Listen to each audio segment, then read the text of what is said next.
Hello, everyone. Thank you for, hold on. Hello, everyone. Thank you for joining us. We're going to get started here in a couple minutes, give people time to log on.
All right, we'll go ahead and get started. Thank you for joining me today. I'm Dr. Jennifer Lynn Gross. I am a professor of American Women's History and the American Civil War and Reconstruction at Jacksonville State University, which is in Alabama, not Florida, incidentally. I have been studying and writing about Confederate widows since I was a graduate student many, many years ago. And the book that we are here to discuss today, which I forgot to bring the book, but here's the flyer for it, is Sisterhood of the Lost Cause, Confederate Widows in the New South. And it is the culmination of much of that study from earlier in my life. Now, the Civil War is probably one of the most studied and written about events in American history. Even so, one of the most obvious ramifications of that war, Confederate widows, has not really been examined at all. Every once in a while, you find something about Confederate widows in a larger study about the experience of women in the Confederacy. But as a specific experience, it's not been examined in any kind of significant way. Now, my book aims to rectify that historical omission. The book is broken down into two sections. The first section I like to think about as an examination of how the widows themselves experienced Confederate widowhood. So in this section, I examined their experiences of grief and the emotions that they had with regard to their lost loved ones. I also examined in this section the kind of practical ramifications of becoming a Confederate widow in the middle of a war and then in a post-war period in which the South was economically devastated by the war. And that was felt for many, many years after the war ended. The second section of the book, I think about in terms of how Southern society kind of addressed the presence of all of these Confederate widows who were widowed by the war. Examining how Southern society kind of came to terms with these Confederate widows and with Confederate widowhood in general sheds new light on our understanding of the post-war South, of the creation of the lost cause myth, and of the second half of the 19th century. Now, while no completely accurate count of Confederate widows has been accomplished or can be accomplished because those records are so spotty, just like we don't really know how many men died in the war, we can at least kind of estimate that there were tens of thousands of them. Now, my logic here is that J. David Hacker did a study fairly recently, I think 2011, I guess maybe that's not that recent, but anyway, that at least 752,000 Americans died in the war, and he estimates that that number could actually be significantly higher. He also suggests that men from the southern and the border states proportionally died at a significantly higher rate than men from northern or western states. If you combine that with the reality that marriage rates in the South in the pre-war period were extremely high among men ages 20 to 40. And that's the cohort that is going to be most likely in the field and then thus most likely killed in the war. You can estimate that tens of thousands of women were indeed widowed by the war. I'm just going to give you some idea of some of these marriage rates. So between 20 and 24, the marriage rate in the South was 27.4%. That's not that high, really. But among men aged 25 to 29, it was 79.4%. It gets even higher among men ages 30 to 34 and then 35 to 39. It was 79% and 85.4%. So you can see how this high marriage rate is going to contribute to higher rates of widowhood.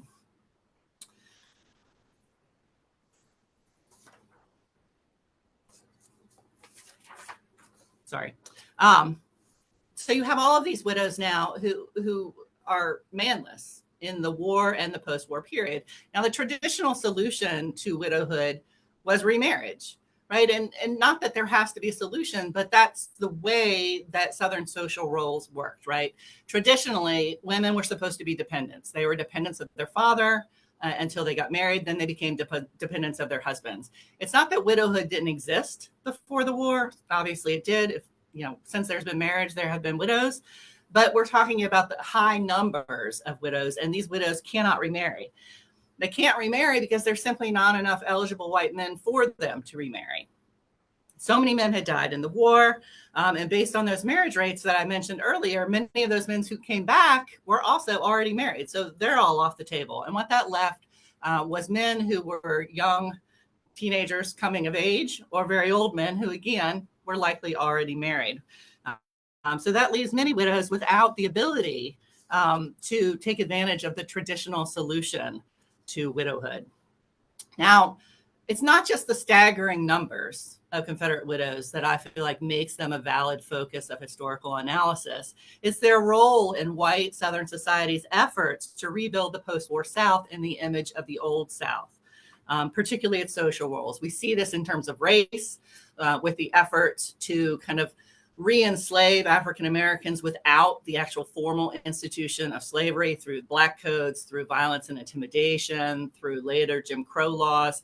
Well, with women, it's not as cut and dry, right? It's not as easy to say, oh, we're just going to pass laws that say you must be a second-class citizen. So they have to figure out a way to address these Confederate widows and their presence and kind of work them back into traditional social roles in which there really wasn't a place for widows. Now, as I mentioned previously, the book is broken down into two sections. The first section explores Confederate widows' experiences of their widowhood in terms of their grief and the emotional pain caused by their loss. And then also in that section is how they dealt with the practical realities of no longer having their husbands. Now, as a human emotion, grief is not unique to Confederate widows, right? In a lot of ways, you could say that the grief and the emotions that they felt were not really that different from other widows at other times or in other places. It was very similar, in fact. While this is true, it's only true to a degree because of the context in which they lost their husbands. Historians have illustrated that the Civil War changed how Americans understood death and how they dealt with death. Death occurred on such a massive scale that's not really surprising, right? It should change if you're going to have death on such a large scale. While the war changed death, it also necessarily changed how Americans understood that death, how they coped with that death, and how they addressed that death in their lives. Now, during the 19th century, Americans had kind of taken this process of grieving and dealing with death among loved ones to a whole new level, right? They'd taken it out of the home and moved it into the public sphere. There were books upon books written about the etiquette that was required for when you lost a loved one. There were rules about the funeral process. There were rules about collecting memento mori. There were rules about how you mourned, how you dressed, what you were allowed to do if you were in mourning, different stages of mourning, deep mourning, light mourning. Now, not surprisingly, all of those rules fell heavier on widows than they did on anyone else. For example, a widower really needed to only wear a black armband on his upper arm, for a brief amount of time, a couple of months, and he satisfied the requirements of mourning attire should he lose his wife. A widow, by contrast, was supposed to only wear black for an entire year. She was in what was called deep mourning. She was supposed to restrict her activities, only going out into public if she was going to church. After a year, she could put away that deep or heavy mourning and add some lavender, maybe some gray to her costumes. But in general, and she could start to go out in public a little bit more, but her light mourning, second year of mourning, was still fairly restrictive. Now, obviously, there were going to be differences in how women were able to avail themselves with regard to these rules before the war, based on how much money they had. But generally speaking, even women from the lower or the middle classes tried to avail themselves to some degree of these rules attached to mourning in the 19th century South. During the war, obviously, this whole process is disrupted. The most obvious way would be, of course, that women in the South were not able to get the kinds of cloth needed for mourning attire. It's not like, they had a mourning outfit, a series of mourning outfits, hanging in their wardrobe, waiting for that moment when their husband died. Right? They're not prepared for that to happen. And so when it happens, they have to acquire that fabric. That fabric was not easy to come by in the wartime South. Additionally, it disrupted Confederate widows' abilities to follow the other kind of rules of mourning. When you think about the way that most men died, right? Most men did not die in their home. Well, during the 19th century, that was one of the aspects of mourning that was supposed to be so important, is that a loved one died in his home, surrounded by loved ones, where they could record his last words. They could, take locks of hair to make the inexplicably popular hair jewelry. All of that is kind of out the window during the war, because men are dying on these far off battlefields. They're being interred in sometimes unmarked graves on far off battlefields. And so this kind of left widows feeling somewhat untethered, right? And if you read their diaries and you read their letters to other people, to friends, to family, they often remark on that, on the loss that they feel, not just because they lost their husband, but because they can't go to a grave. They have no access. They never saw his body when he died, which also, creates all sorts of issues in terms of denial that impacts how they grieve. And so, to say that the war disrupted Americans' experience of death and Americans' experience of grief is kind of an understatement. Certainly some widows who were wealthy enough could try and have their husbands' bodies removed from that far off battlefield and brought home. But this could be a very expensive process. It would be a very time-consuming process. One of the widows that I talk about in that chapter, she spent 2.5, 3 years trying to get her husband's body back and never actually got it back. She spent untold, amounts of money trying to accomplish this and was never successful. So, to say that the war disrupted grief is an understatement. Now, you could also say, well, why is that important? And it's important for a couple of reasons. For 19th century Americans, this process of grieving, the way that it had developed throughout the 19th century and still existed at the time of the Civil War, it was important because it made that loss meaningful, not just to themselves, but to their communities at large. It allowed their communities to witness their grief, to participate in that grief. And so if you take all that away, it kind of leaves Confederate widows just kind of floundering, right? That they don't really have a way to make that loss meaningful to them.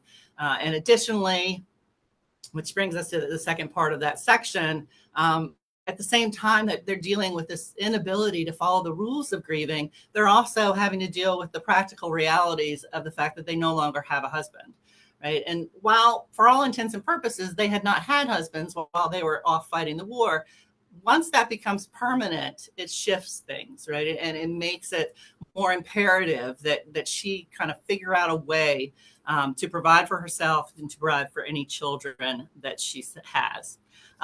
Now, before I get into the practical realities, I did want to bring up one thing. It's really easy to kind of romanticize the grief of Confederate widows, right? And that's certainly what the lost cause myth wants us to do, right? It kind of puts them up on this pedestal as these women who grieved forever for their lost loves. And so I'd be remiss here if I didn't acknowledge that not all Confederate widows mourned their husband's death. There's a really poignant example. A woman named Laura Comer. She was a widow of a planter in Georgia. They were married for several years before the war. And her diary before the war is just filled with complaints and criticisms of her husband. She describes her marriage as a prison, and that she is, forever having to endure barbarities and embarrassments by her husband's behavior. You just get the sense she really despises him, quite frankly. So she's writing in this diary. She stops in about 1863. Her husband is already at war. He dies in 1864. She doesn't pick up her pen again until 1866. And then when she does, it's like a totally different person is writing this diary. She doesn't even mention her husband's death, that he died in that interlude where she wasn't writing. And she begins, and this is a quote. She writes, "Bless the Lord this morning, O my soul, for his manifest goodness and mercy toward me all my days." Now, she wrote that entry while she was still wearing deep mourning clothing, all black, and she was arranging for his tombstone to be put up. And she's praising, the Lord for his mercies to her. One can't help but wonder if that mercy wasn't that he took her husband from her. So, it's just important to kind of point that out because I don't want to buy into that idea that all of these widows have this kind of romantic grief towards their husbands. Now, grief was certainly the first hurdle the Confederate widows had to deal with after their husbands died, but it was certainly not the only one. For many Confederate widows, their grief was accompanied by intense financial distress. Now, in normal times, meaning not in a time of war, the loss of a spouse could still engender financial difficulties, especially for wives who were not a part of the planter class. Because Confederate widows' loss occurred in the midst of a war, however, a war that was wreaking havoc on the Southern landscape, a war that was sending property values into the basement, and then prices up into the skies with 5,000% of inflation. Even financial stability before the war is not going to guarantee a widow any kind of stability during her widowhood. Add to that the reality that Southern inheritance laws were not really written in such a way that benefited widows. For example, if a husband wrote a will and he left everything to his wife, now typically most men left everything to their wife as a life estate. They didn't give it to her fee simple outright. Instead, they left it as a life estate, which meant that she could benefit from it during her lifetime, but she could not change it. She could not sell it. She could not do anything with it other than what was already being done with it. So even if her husband wrote this will and he left everything to her, before she could inherit anything, all of that property had to be inventoried and valued. And remember, property values are very low during the war and in the post-war period. And then that property had to be sold to pay any debts that her husband's estate owed. And only then, after all of that had occurred, would she inherit anything. Right? So in some cases, it was more advantageous for a widow to renounce a will and instead claim her dower third, which was what was provided for widows should a husband die intestate or without a will. A dower typically constituted 1/3 life estate in real property and in personal property. Now, in a region reeling from these low property values caused by war, you can see why this would be problematic to go from control of an entire estate to control of a third of an estate. Now, although many widowed women, additionally, many women who were widowed by the war were also young, right? We talked about the marriage rates among men, right? And that men who died during the war were typically between the ages of 20 and 40. Well, that meant that women were also young. And very often they had young children to support. This is in contrast to how we typically kind of think of widows, right? We think of widows who've lived a long life with their husbands, their children are grown, and their children can take care of them. That simply wasn't the case for many Confederate widows. Many of them found themselves, in the prime of their lives, essentially with these young children suddenly thrown on their own wits to try to figure out how to survive. Finally, the opportunities for gainful employment were few and far between for women in the wartime and post-war South. And those that were available typically did not pay very well. So basically what you have is a recipe for struggle for Confederate widows, a struggle to survive, a struggle to provide for themselves, a struggle to provide for their children, because they can't avail themselves of the so-called traditional solution to widowhood, which was remarried. Now, certainly some widows were able to thrive in this situation. Julietta Cheeley was one such woman. She was a widow in Brunswick, Virginia. She successfully took over her husband's farm and actually enlarged it after the war. She was so successful, in fact, that according to the census taker, even though she had adult sons living with her, she was still always listed as the household head, which is fairly unusual, and denotes the community's recognition that she was in charge, that it wasn't her adult sons running the show, it was her who was running the show. Others in more urban areas took over businesses that their husbands had run. Jane King was a widow in Richmond, Virginia. Her husband had had an ice provision business. She took that over after the war and actually expanded it into providing both ice and coal for Richmonders. She became so well known in Richmond as a businesswoman that she was referred to by many as the Ice Queen for her ability to expand that business. Others also were successful in establishing their own businesses. Lizzie Osborne was a widow in Atlanta, Georgia, who was able to take control of her husband's general merchandise store and then build a boarding house on the back and establish a fairly financially successful economic venture there for her. There's no exact recipe for success, however, and sometimes it's a loophole in the will. For example, Julietta Cheeley, the way she was able to expand that farm was because her husband, although there were some indications in the will that he wanted it to be a life estate, he never actually wrote life estate in the will. And so she inherited his property fee simple. And she inherited it early enough in the war that she was able to take good control of it and expand it.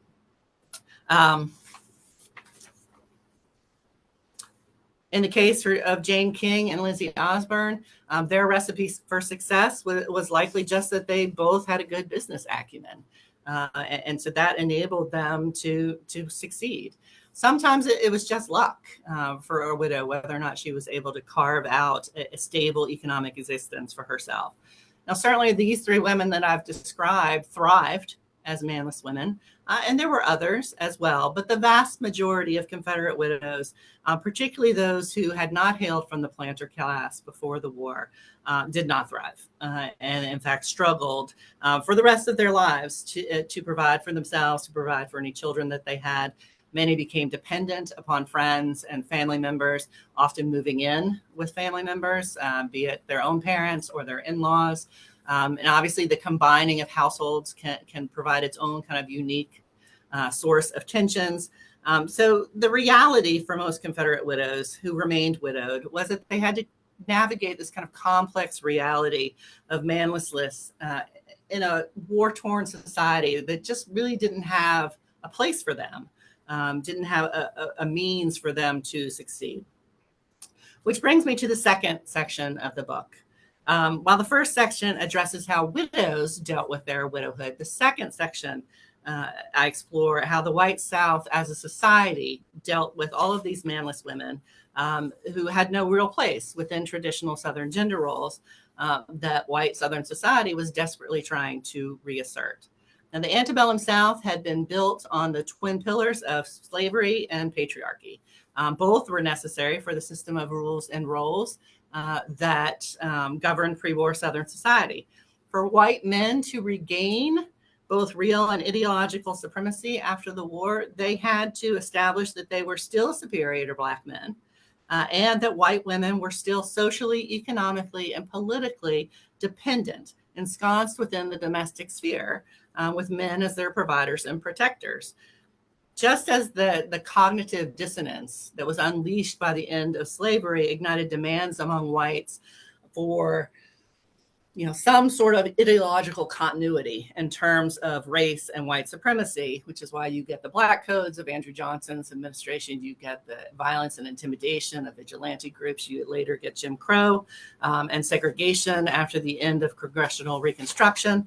So too did Southern white men need to kind of reestablish that Southern white women were where they belonged, which was in the home.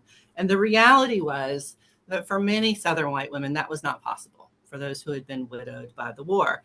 Now, you might ask, why did they need to reestablish this idea of women being ensconced within the folds of patriarchy? And you have to kind of look at it from a broader perspective. So Southern white men have already kind of had their dominance challenged by the end of slavery. Then they lost the war, right? And not only did they lose the war, but they lost the war to men that they considered inferior, the so-called pasty-faced clerks or pasty-faced Yankees. Faced with that, and then all of these tens of thousands of Confederate widows who are quite literally not ensconced within a patriarchal home, not provided for and protected by men. And you can see why white men's claim to the role of patriarch is kind of in doubt in the post-war period. And widows are just this kind of constant reminder of that. So the way white Southern society kind of comes to terms with this, what could have been a challenge to the reestablishment of patriarchy in the post-war South posed by these widows, was both rhetorical as well as practical. In terms of rhetoric, I look at poetry, I look at fiction by Southern authors, I look at the language that is used by memorial groups like the Ladies Memorial Associations, the Ladies Monuments Associations, male groups like the United Confederate Veterans or the Sons of Confederate Veterans, and then in the late 19th century, the United Daughters of the Confederacy. The rhetoric they use when they're talking about Confederate widows is all very much the same. They emphasize repeatedly the willingness with which Confederate widows sacrificed their husbands to the cause.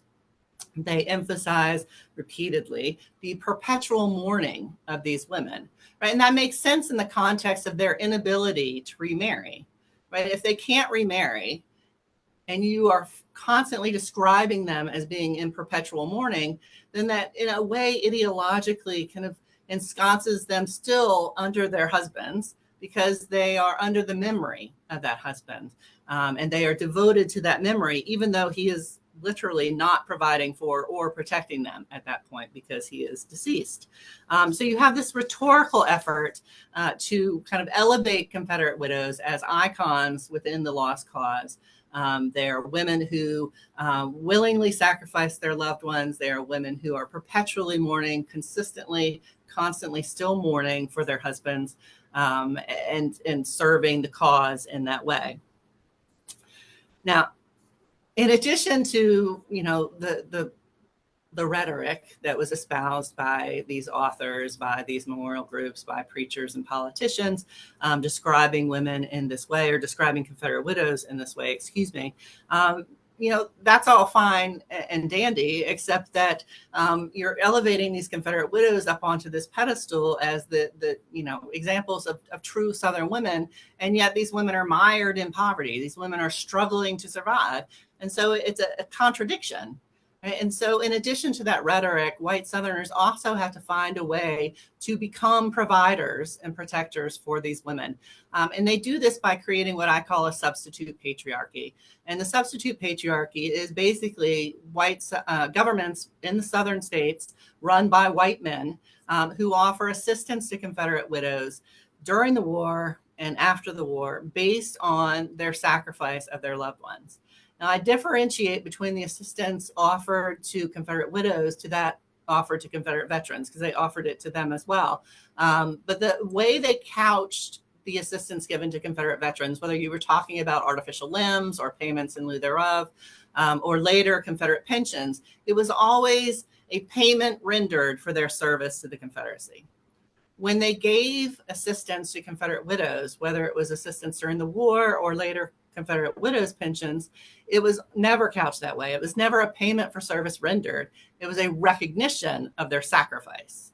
And so that difference in language really kind of illustrates the substitute patriarchy. They're not trying to be substitute patriarchies for Confederate veterans. They're trying to bolster them in their role as patriarchs, right? For Confederate widows, however, they are trying to create this substitute patriarchy.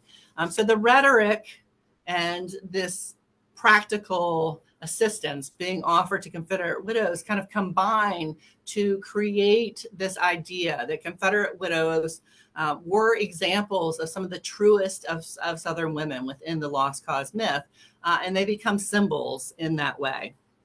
So a group of women who could have challenged the reestablishment of patriarchy in the post-war South are actually kind of turned into symbols of reestablishing that patriarchy and used in that manner to establish that patriarchy. So I can take questions now. Okay, thank you. Our first question is about your research process. Can you tell us a bit more about how you went about your research, which sources you used, how you found them, etc.? Okay, so like I said, this is the product of a lot of time. I started this research when I was a graduate student, which was quite some time ago. But it all started from a seminar paper that I did at the University of Richmond, which was using primarily quantitative analysis of what I guess most of us would consider kind of dry sources, right? The census, tax records, wills, that kind of thing, to construct a picture of Confederate widows in Brunswick County, Virginia. And from there, I kind of expanded out to widows throughout the South, utilizing collections at the Southern Historical Collection at UNC, the Women's Collection at Duke, libraries throughout the South, really, archives, state libraries, state archives, that held diaries, collections of letters from these women. I never fully divorced myself from those drier sources, census records and wills and property tax and personal property tax records. I kind of used those to flesh out the larger story. If I found a diary, if I found letters of who these women were and what their situations were. So that was basically the process. I mean, certainly when I started this research, most of it was conducted on site in these libraries. And that's one of the ways I think the historical profession has changed so much, is that so many sources have been digitized. And so we can have access to sources, in Tennessee and from the National Archives without leaving the comfort of our office. It's still sometimes best to go and get your hands on documents, and sometimes that's the only option. But I think there's just so many more opportunities for historians today to have so much more access to so many more sources than we used to. Thank you. Our next question comes from Catherine. Question is, Jane Turner Censor and others have argued that some white Southern women of the postbellum era consciously rejected marriage. They were not simply victims of an unequal sex ratio. Censor was more or less addressing women who had never been married, but to what extent are you finding widows who likewise express a limited desire to remarry? You do find them. There was one woman who she was widowed. And in fact, she, after her husband died, she wrote that, she would never have gotten married if she had known. I think she considered her position as a widow worse than her position would have been had she not married and just remained single forever. Women who had, there's a great study by Suzanne Lebsock. It's about women in Virginia, but in the like the Revolutionary era, post-Revolutionary era. But it's about the decisions that widows make in terms of remarriage. And she found that obviously the more wealthy a widow was, the less likely she was to marry, which makes sense right? If she inherits property, most likely that property is, she's going to lose that property should she remarry, either back to the estate or to her new husband, right? So having that kind of buffer, right, or that comfort of having her own property might lead a woman to choose to remain widowed. Because remember, in the South during this time, married women didn't have rights, right? They were femme coverts, right? Their political and economic identity was completely subsumed in their husband. And so a woman who was femme sole, single or widowed, was able to exercise more economic power. And so those women who had economic stability in their life might choose not to remarry. Now, for a poor woman who did not inherit anything and perhaps had children to support, remarriage would have been her best option. And the problem was in the postbellum South, it just wasn't an option for many of them. Thank you so much. Our next question is about elements of your research that surprised you. So, did you come across stories that really were unexpected to you, or things that kind of didn't jive with your original ideas going into the project? And if so, can you share some of those? I don't think I had any that didn't really kind of jive with anything. There were certainly stories that I got excited about, I guess. I mean, there's one story about a widow named Marjorie Jackson in Georgia, and she had 6 daughters, and she was widowed during the war, and none of her 6 daughters ever married. They all continued to live on the property that Marjorie inherited, and they just made this kind of life for themselves. And it's not entirely clear that the daughters chose not to remarry. It could be that they never had an option, or not remarry, but to marry. But, it's one of those stories that you just don't know. And the way that they kind of talked about what they were doing on that farm suggested that it was a conscious choice and that they were, had just decided to create their own little life there with their widowed mother. So there were stories like that that just kind of jumped out, and that, when you find it, you get excited about it. I don't know if there was anything that really, contradicted anything. I mentioned Laura Comer earlier. I mean, I do remember, I was deep into the grief aspect, reading about it, and there were so many letters and diaries where, it was all woe is me, and this is terrible, and I missed him so much, and all this. And then to come across Laura Comer, who was basically, celebrating the fact that her husband was gone, it just kind of, it was a little jarring to find those kinds of things. But, I don't know. I hope I answered that question well enough. But there's just stories that, you come across in archives, and they just like jump out at you. And that's, I think, what makes the research process so exciting, is when you find those stories that you can just, really go to town with. Thank you so much. Our next question is, what are you working on next? What are your future projects, current projects? What's next? So what's next is actually a continuation of looking at Confederate widows. When I was doing this book, I had kind of delved into the lives of some prominent widows, like Marietta Jackson, the widow of Stonewall Jackson, Sally Pickett, the widow of George Pickett, Verena Davis, the widow of President Davis, Emily Helm, Benjamin Hardin Helm's widow. And I ended up having to cut that part out of the book for space. And so that's where I want to focus next. I want to explore these widows, and because they're prominent and famous, they become, these kind of highly sought after guests at Confederate Memorial Days, at veterans reunions, and they really kind of make a career out of their widowhood. And some of them do it a little more exuberantly than others. And so that's what I'm working on now, is looking at those different widows. The ways I'm kind of thinking of them now is I'm thinking of them as kind of types, right? So I think of Verena Davis as kind of the reluctant widow, not because she was reluctant to be a widow, but just because she was kind of sometimes she was a little prickly and she was a little reluctant to participate and do the things that the Lost Cause advocates wanted her to do. And then you have, Sally Pickett and Mariana Jackson, who are kind of eager widows in the sense that they're going to the reunions, they're going to the parades, they're, making a career out of being these kind of stand-ins for their husband. And then Helen Longstreet, because she's, of course, a much younger widow. She wasn't even born during the war, married James Longstreet when he was significantly older than her.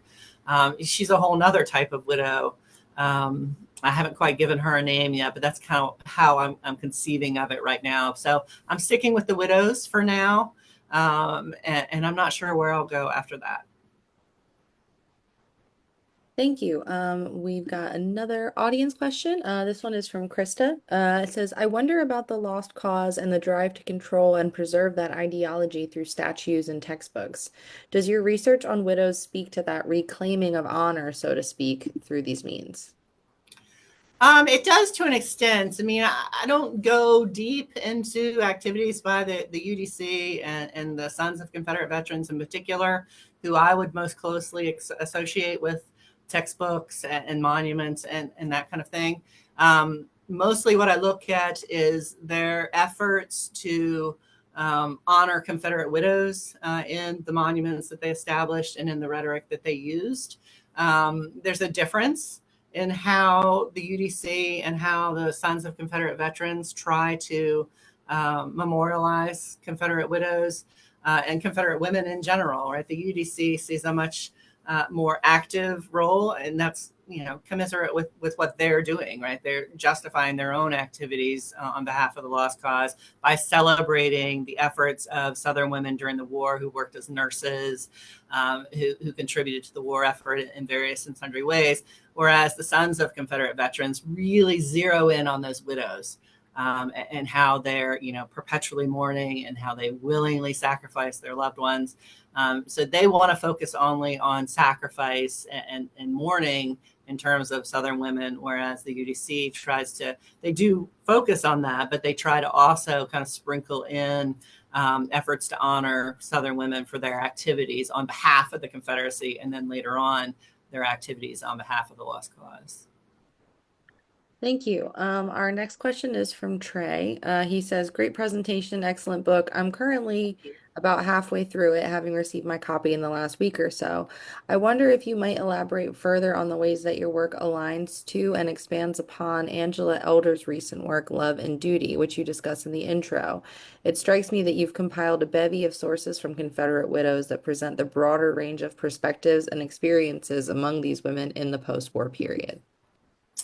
I think of her work along with the work of several other historians as kind of, the introduction to this discussion about Confederate widows. I mean, as I mentioned early in this presentation, it's really kind of shocking how few people have looked at it, have thought about Confederate widows as this group of people that had a presence in the post-war South and an experience that was different from other women in the post-war South.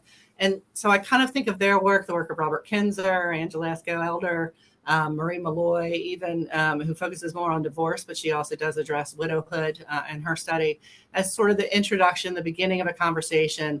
And I see my work as just maybe a little bit broader, but also a part of that beginning conversation. I mean, I hope that more people will kind of get in the fray and start talking about Confederate widows, because, like I said, it's just kind of mind blowing to me that people haven't really acknowledged it and acknowledged their experiences as separate from Southern women and as important in terms of the Lost Cause in the 19th century South, because I think they play a pivotal role, maybe not necessarily as actors, although some of them, obviously those women who were involved in the Lost Cause celebration through the UDC or the LMAs were actors in it, but as symbols as well for the Lost Cause, because they really do become these kind of icons.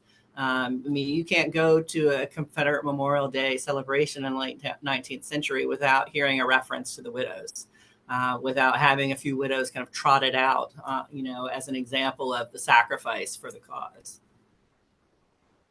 Thank you. Well, that is our last question, so we can go ahead and say thanks and goodbye to the audience. All right. Well, thank you all for tuning in. If you're interested in acquiring the book, there's a link in the Facebook comments, and I believe there's a discount code there as well that you can take advantage of because you tuned into this Facebook Live. But thank you all for tuning in and for hearing me out. I appreciate it.